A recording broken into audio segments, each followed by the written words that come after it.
Hey y'all, and welcome back to another episode of Amber's Apron. Today we are doing all the fall. Brace yourselves. It's going to be amazing. What I'm starting out with, I'm going to make some fall butter for my turkey tenderloin. Y'all, I went to order a turkey and they were sold out. And I don't know if it's because it's not turkey time yet or if it's the food shortage. Now what I'm going to do with this butter, I'm going to make this butter and I'm going to smother my turkey tenderloin in it to roast it. And I'll show you later what that means, but I want to get started on my butter.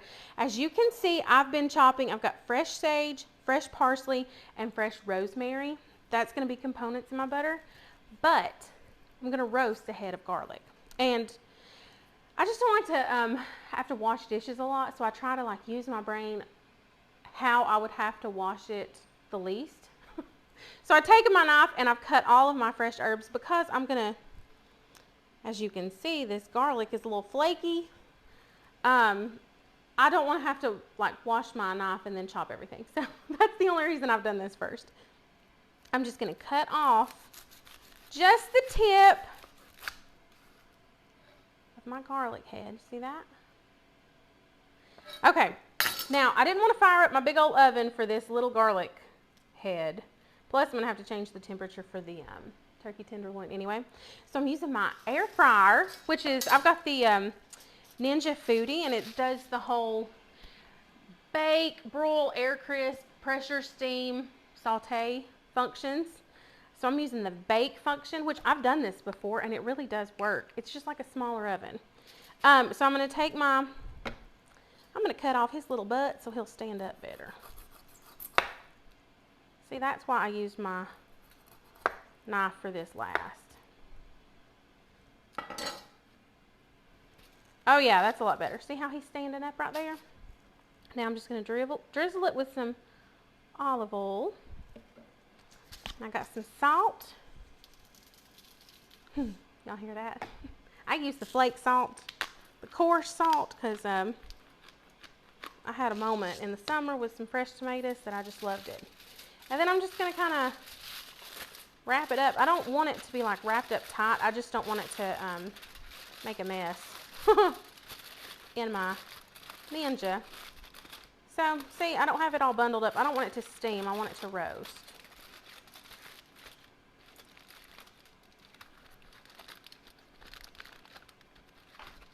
There we go. I didn't want his little butt to be sitting crooked. That's what I was doing. So now I'm just going to throw it in the air fryer and let this bake off. And when I come back, we'll mix up our butter.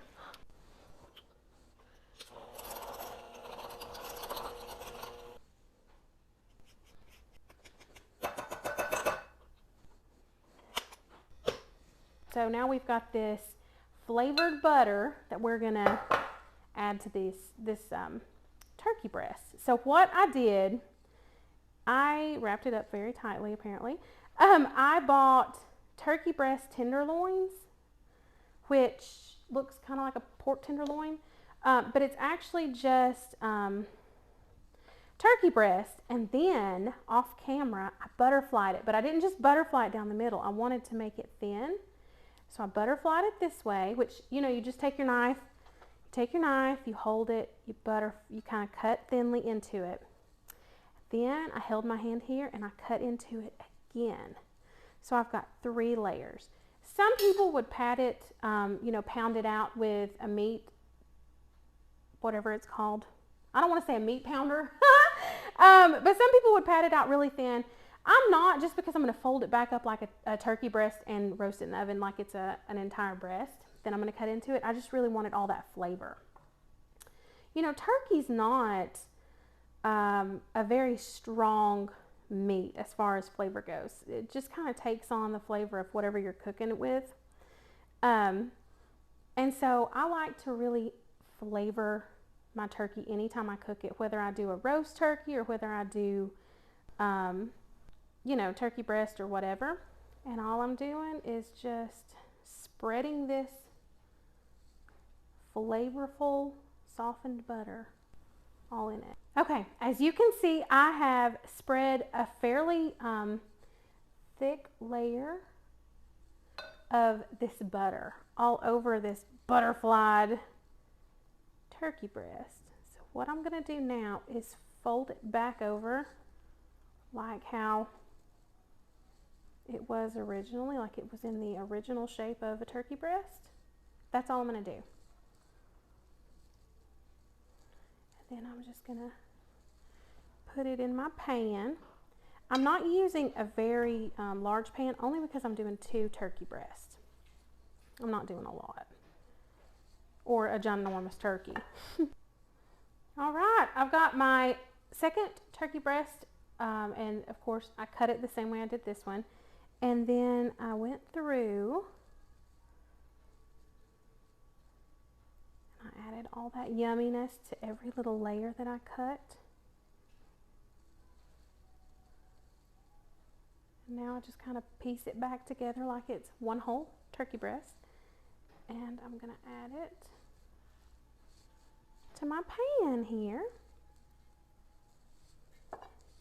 All right, now I've got my turkey breast tenderloins here. I've got my salt, black pepper, and my olive oil, and I'm just going to drizzle this olive oil on the top.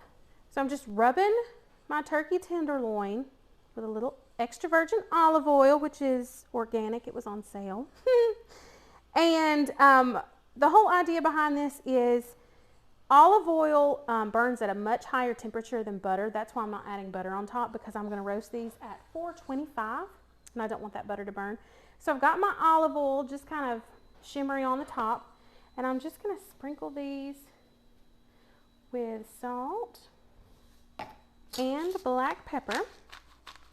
Now what I am going to do is I'm going to roast these, and as it roasts, of course, all that butter is going to melt out. Not a big deal. It's going to leave behind all of those fresh herbs and that the lemon zest and those little chunks of garlic. It's going to leave all that on the inside of the meat. So when you cut into it, you're going to have all kind of, like every bite is going to be flavor. But as that butter melts out, at the very end, when I'm done with this, I am going to take a little basting brush and scoop out all that flavor and just kind of brush the tops of these before I serve it. Now this goes into a 425-degree oven. We're going to check it after 20 minutes, and it's going to roast for quite a while because it's, as you can see, they're thick. All right, I'm back. What I'm going to do is I am going to, this is my favorite stuff, Baker's Joy. I'm going to spray my 9x13 pan, just to make sure this doesn't stick. And then we're going to mix everything up. So I've already got a pound of sausage that, you know, I just browned up, drained the fat off. I'm coming over here to show you. Here are my onions and celery that I had chopped previously and sauteed. And then I chopped up an apple and threw it in here just at the very end, because I think that's just going to go so good in this.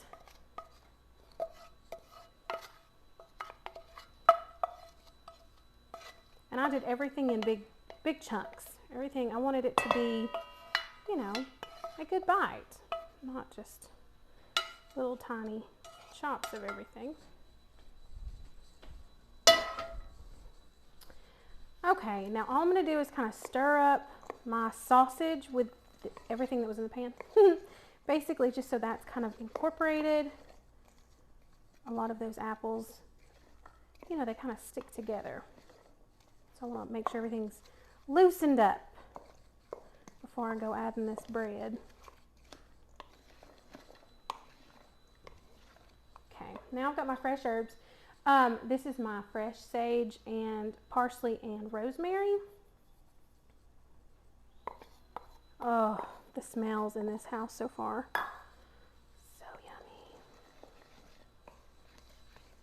yummy. So yummy. Now, this calls for 3/4 cup of dried cranberries. I have the less sugar ones because I make chicken salad a lot, and I like to do cranberries this time of year. And you know, we're doing keto, so try to cut corners where I can. There's that. I don't know if that's 3/4 cup. It's long about 3/4 cup. mixing that in. 2 cups of turkey stock. Now I am using turkey stock. You can use chicken stock. But I love this stuff. This whole Kitchen Basics, this is like my favorite brand of everything. I always buy their beef stock, chicken stock. They have a vegetable stock. And along about this time of year, they have turkey stock. So there is 2 cups of my turkey stock.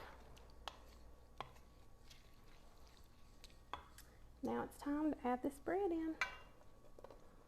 Now y'all, I did mix in a few slices of regular sandwich bread because I was a little worried that this brioche would be too sweet. So I did mix in just a few slices. Now we're just going to kind of mix everything together. And I don't know if y'all can hear that. My husband has his pressure washer going. We have an upstairs and a downstairs. Downstairs walks out onto a concrete patio, and upstairs has a deck. So we have the deck up, you know, kind of makes like a ceiling for the concrete patio. And we have the kids set up a play area down there. We've got swings hanging off of it and all that good stuff. But we just recently stained our deck, and my oldest son was helping us, and he accidentally knocked a new gallon that wasn't closed, the lid wasn't on it tight, of stain off of the handrail all the way down to the ground.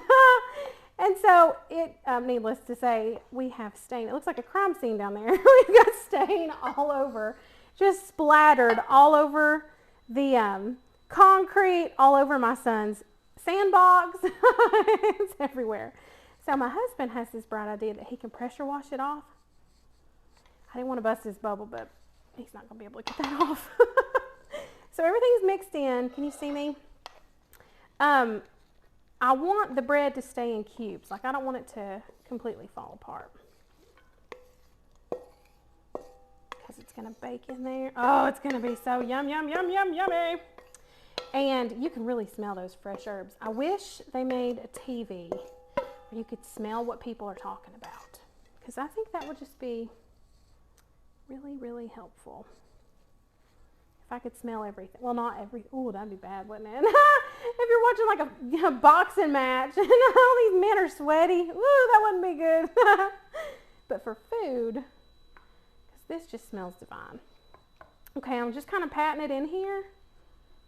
That turkey stock added a ton of moisture to the bread, so the bread is, I don't want to say mushy, but it's moldable. Like children at a young age, very moldable. All right, just mashing it in here, patting it down. Now I'm gonna go put it in the oven at 350 degrees. Good gracious, y'all, it's coming together. Y'all, I just took my turkey breast out of the oven. Y'all can see it's starting to get done. I had a little bit of this butter left, and I know I told y'all I didn't want to rub it on here because it's gonna burn, but I had to turn my oven down to 350 to put that stuffing in. And I thought, what the heck? What the hey? So I'm adding this butter on top, because I don't know if y'all watched me, but when I smeared the butter, I used the same spatula to dig it out. So I can't use this butter on anything else. It's got like the raw turkey grossness in it. So I can really only just use it for the turkey. And while it's still cooking, all that rawness will cook out. So, waste not, want not. And then that way, that butter will kind of help this brown up in that lower temperature oven. And those fresh herbs will kind of crisp up on top. Get my mittens. So now I'm going to put this back in my oven to cook along with the stuffing. All right, so I just got this out of the oven. Actually, I baked it for 20 minutes, and now what I'm going to do is I have a stick of melted butter, and I'm just going to gingerly pour that over the top. Because remember, we don't have any butter or oil or anything like that in there, and this will help it not only with flavor, but kind of toast up on top. Oh yeah, look at that.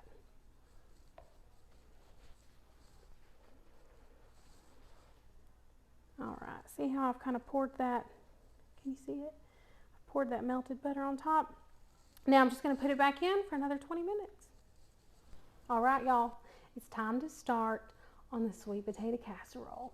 What I've got here is I took 3 whole sweet potatoes and I baked them in the microwave like I would regular baked potatoes.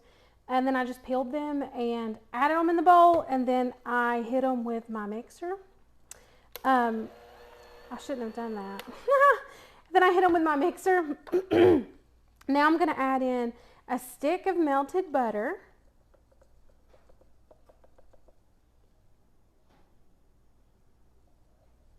I should have got a scraper. A cup of sugar, because you know, sweet potato casserole has to be like dessert. Let me get my little scraper over here. And then the recipe calls for beaten eggs, so I'm just going to beat eggs in my container I used for my melted butter, which I really don't know why it says well beaten before you add them, because you're just going to mix it with a mixer anyway, but whatever. I'm going to trust the process.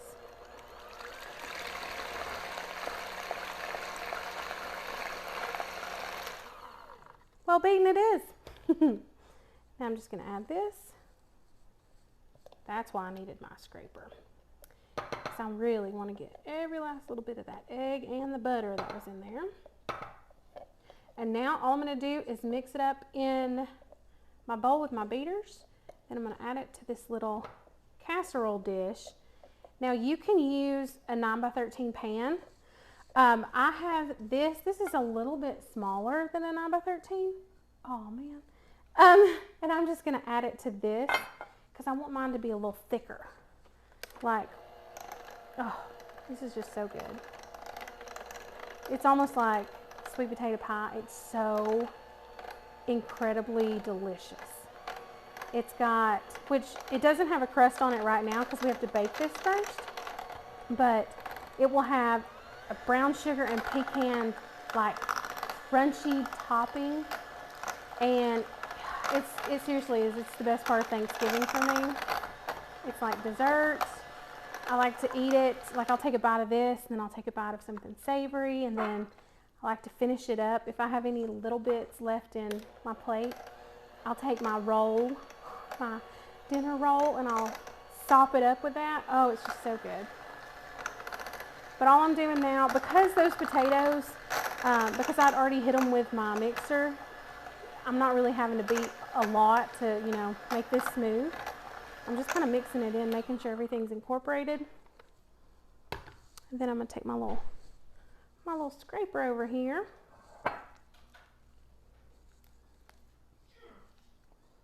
Yeah, it's looking good. Now, all that's done, I'm going to add vanilla, just a little bit, and you know me, I eyeball it every time, so maybe a teaspoon, maybe a little more, however you're feeling. Then I'm just going to hit it, make sure this is incorporated.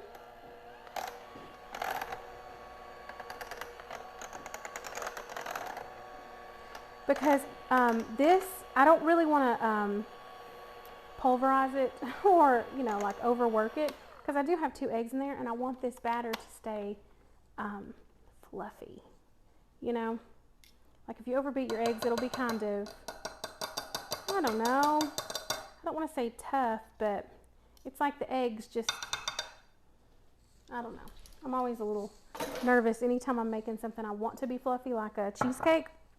I don't want to work it too much because of you know, it tasting not fluffy. I want it to be fluffy, and you can see, look at that, it is fluffy. So I'm not going to spray my pan any because this has a whole stick of butter in it. I don't really need to. Plus it won't really stick. Just scraping all this gooiness in my pan. It's so pretty. I love sweet potatoes. I like to eat them, I just like to eat them with steak, and Oh y'all, before keto, I would make baked sweet potatoes, and then I would get them out, cut them open, scoop out the inside, mash it up, put brown sugar, cinnamon, butter, and like stir that up real good. Then put it back inside the potato, and then I would put mini marshmallows on top and put it under the broiler. And it was like sweet potatoes on crack. I mean, they were loaded beyond belief. You had the almost like roasted marshmallows on top, because that broiler kind of gets them kind of dark brown. I don't let them burn, but I let them get close to it. And then it had the butter and then the brown sugar and the cinnamon already in it. Those potatoes, by far, oh, they're so good. But you know, obviously we can't eat like that on keto, or I wouldn't recommend eating like that normally, like every once in a while, but good gracious, can you imagine eating like that all the time? It was good though. Everybody loves those potatoes when I make them. Oh, they're so good. So this for me is a real treat. I don't just make this at Thanksgiving. I make this more at Thanksgiving. Like I do it for our family Thanksgiving. I do it for our church Thanksgiving, and for our work Thanksgiving. But I will make this throughout the year, just kind of on a whim, especially when sweet potatoes start coming in.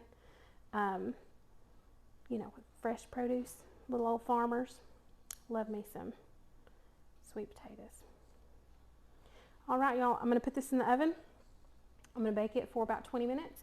And then when we come back, I'll take it out and I'll sprinkle that pecan brown sugar topping all over the top, bake it a little longer, and then we're going to move on to our green beans.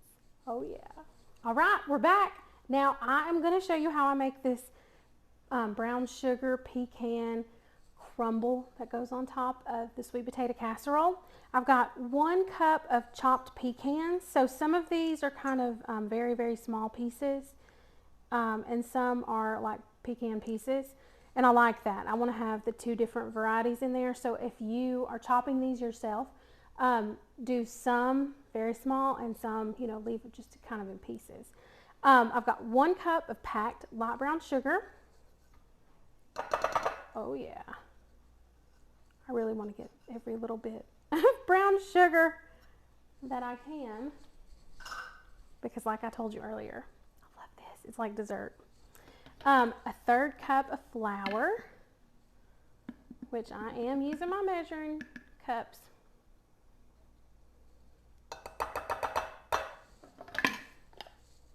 And then I have a third of a cup, which is like 5½ tablespoons of butter. So it's a little more than half a stick of butter.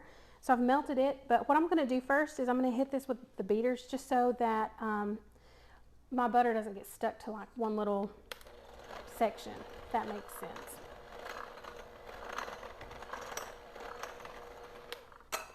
Okay, so all that's mixed up. Now I'm going to add my butter. And I got my scraper this time.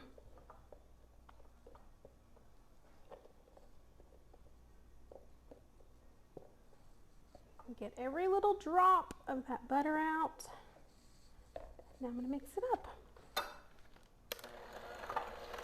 And you can do this by hand. I just feel like when time is an issue, I always use my beaters.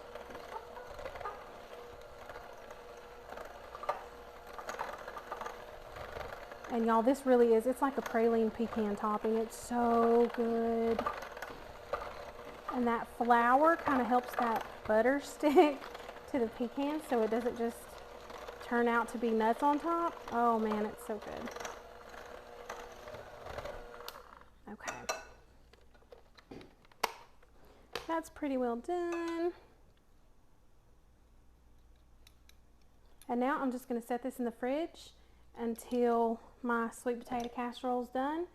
And when it's done baking, then we're going to put this on top and bake it while we bake our green bean bundles. Stay tuned. All right, I just got this out of the oven. I don't know if you can see how it looks a little puffed up. Oh, it's so good. So now I'm going to take my brown sugar, flour, chopped pecans, the mixture that we made earlier, and actually was going to kind of dump it, but I'm gonna sprinkle it. It just takes longer this way, but it's so much prettier. And I don't know if you can see how it's almost like the flour and the brown sugar combined and made just like a little crumb topping. It's genius doing that. I've seen people use like streusel topping and they just want to do brown sugar and pecans, but adding that flour to it is just so much better.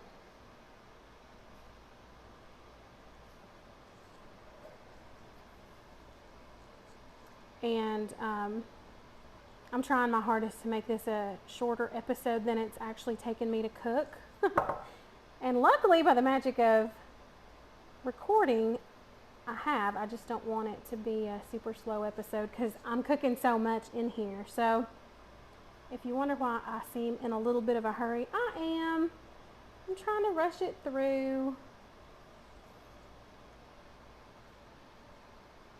And y'all, I want this brown sugar topping on literally every bite. Because this is just the best part. Even my child, my oldest, he always claimed he didn't like sweet potatoes, but this changed his opinion big time. I don't know if he just didn't like the color of them or what, but now in it, even when I make like the baked sweet potatoes, like I was telling you with the marshmallows on top, he'll definitely eat them.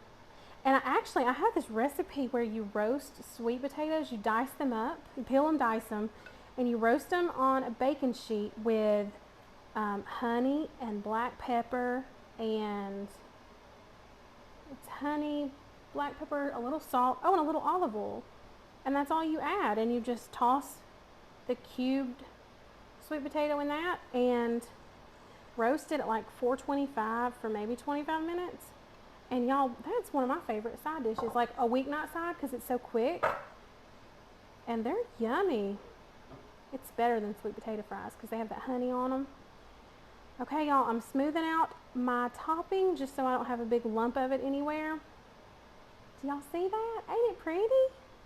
Now I'm going to go pop this back in my oven. And then we're going to get started on the green bean bundles. And then we're going to be done. And I cannot wait. I'm back. And we're in the last leg of this race, let me tell you. What I've done is I had some fresh green beans and I boiled them for 10 minutes. So see how flimsy they are? So they're flimsy. I drained them. I took some bacon that I fried just a little bit so it's not cooked all the way. And then I have whisked together a 1/4 cup of butter, 1/4 cup of brown sugar, a 1/4 teaspoon of garlic powder. And what we're going to do, we're going to make green bean bundles. Now, I don't know if y'all have had these before, but I'm telling you, they're so stinking cute. It's a lot more effort to make these than like if you're just going to boil them. So keep time in mind if you decide to do these for Thanksgiving because it does take a little longer. But y'all, they're so stinking cute. Okay, so what I'm going to do, I got me a handful or a bundle of green beans. And then I'm just going to roll them up in this bacon and I'm going to put it with that closed side down, just like that. Now I'm going to do this for the other strips of bacon. All right, I'm wrapping up my last little bundle now. And as you could see, I wasn't really measuring anything. I was just getting a good size handful, rolling it up in my bacon and throwing it on my parchment. Okay, I'm gonna turn around and wash my hands because you know I don't like to do this with dirty hands. And then we're gonna season them up and roast them up. Okay, so I got all that bacon grease washed off my hands. The green beans are not seasoned. The bacon, of course, is gonna be salty, but I'm adding just a little bit of salt just to season the green beans. Same with the pepper, because all I did was boil them. Are these not the cutest little things? I love these for Thanksgiving because it's like everybody gets their own little bundle. Isn't that cute? Now I'm just stirring up my buttery, brown, sugary, garlicky sauce. And most people, some people have actually like brushed them on. I like to put a big spoonful on top because it will kind of cook down in it. Oh, looky there, looky there. And I did use salted butter, so the butter will give a little bit of flavor to those green beans as well. But we want to boil them first because, you know, fresh green beans, sometimes even when you roast them, they're a little tough. And boiling them first kind of pre-cooks them in a way, and then you don't have to roast them for as long with the bacon on top because you've already kind of cooked that bacon too. And y'all, look at this. Look at this mess right here. I got me some brown sugar butter sauce going on all this. And these only take like 10 minutes to roast, which will really just caramelize that sugar. I'm going to throw these in my oven, and when we come back, we're going to have everything done and ready to plate up. Okay, y'all, I'm back. I've got one of my little turkey tenderloins here, and I was going to slice it up because we are getting ready to eat. And I really wanted y'all to see the layers in this.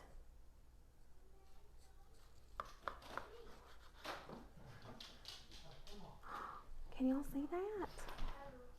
Look at that. It's chock full of fresh herbs, a little bit of garlic. Oh my goodness.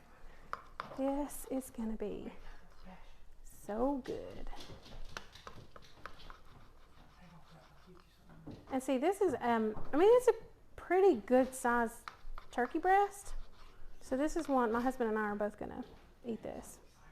But look at this. Do y'all see this? Oh, look how juicy it is. So I'm gonna get ready, plate it all up, and I'm gonna invite you back. Y'all, come on down. You're more than welcome to come eat lunch with us. What I've got is my sweet potato casserole, my green bean bundles, my stuffing, and I've got one of my little turkey breasts cut up. So now I am going to plate it up. I'll include a few videos or maybe a few snapshots. Hi, are you wanting to see yourself? Look up there. There you are. Hey, what's your name? Cassie. Cassie. Okay. Go wash your hands, okay? Because we're going to eat. Yeah, go wash your hands. So I'll include some pictures at the end of this video of us eating and enjoying it. Mommy. Hey, baby. All those boys and their mama. So anyway, if you are inspired by this and you decide to try to make some of this, whether it be now or at Thanksgiving, make it, taste it, tell me what you think. And I hope all of y'all have a very happy day. Mommy.